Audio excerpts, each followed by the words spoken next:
அனைவருக்கும் இனிய காலை வணக்கம். நான் உங்கள் சாத்தூர் கலைச்செல்வம். இன்னைக்கு என்ன டாப்பிக்கை பற்றி பார்க்க போகிறோம்னா, சேமிப்பு பழக்கம் நம்மளுக்கு எப்படி நன்மையை தருது, சேமிக்கலைன்னா அதனால் நம்ம எப்படி கஷ்டப்படுறோம், அதை பற்றி தான் பார்க்க போகிறோம்.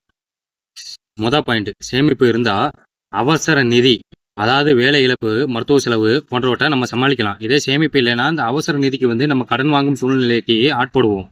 ரெண்டாவது பாயிண்ட், சேமிப்பு இருந்தால் கூட்டு வட்டி கிடைக்கும். அதாவது சிறுக சிறுக சேமிக்கும் பணம் நாளடைவில் பெருந்தொகையாக மாறும்.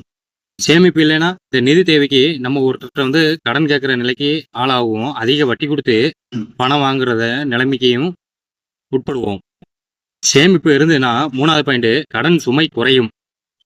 அதாவது எதிர்காலத்தில் பிள்ளைகளின் கல்வி தேவைக்கோ இல்லை கல்வி செலவுக்கோ இல்லை திருமணம் போன்ற முக்கிய நிகழ்வுக்கோ நம்ம சேமிப்பு இருந்துன்னா கடன் வாங்கும் சூழ்நிலை ஏற்படாது. இதே சேமிப்பு இல்லைன்னா எதிர்காலத்தில் பிள்ளைகளின் படிப்புக்கோ இல்லை திருமணத்துக்கோ கடன் வாங்கும் சூழ்நிலைக்கு உருவாகுவோம். சேமிப்பு இருந்து நான் நாலாவது பாயிண்ட், நம்ம ஓய்வு பெறும் காலத்தில் சேமிப்பு நம்ம சேமித்து வச்சுருந்தோம்னா, பணம் சேமித்து வச்சுருந்தோம்னா ஒரு பண தேவைக்கு ஒருத்தரை சார்ந்து இருக்காம நம்மளே வாழலாம்.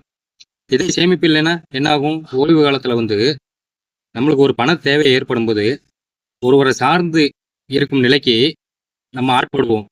சேமிப்பு இருந்துன்னா பண வீக்கத்தை எளிதாக நம்ம சமாளிக்கலாம்.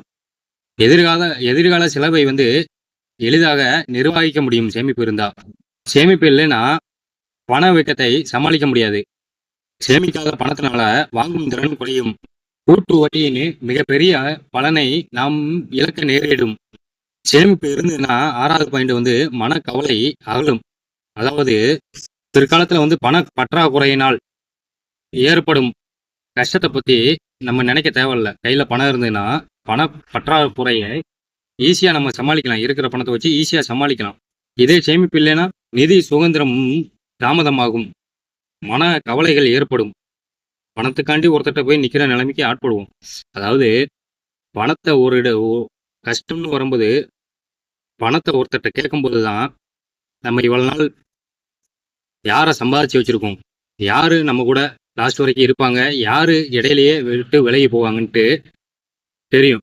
பண தேவைன்ட்டு போய் ஒருத்தர் நின்னாலே பாதி பேர் பேச்சு நிப்பாட்டிட்டு போயிடுவாங்க, பாதி பேர் விலகிடுவாங்க. இப்போ உள்ள காலகட்டத்தில்னா உற்றார் உறவினர்கள் நண்பர்கள் எல்லாமே பணத்துக்கு தான் முக்கியத்துவம் கொடுக்குறாங்க. அன்பு, அரவணைப்பு, பாசம், உறவுகள் இதெல்லாம் பெரிதாக கருதுவதில்லை.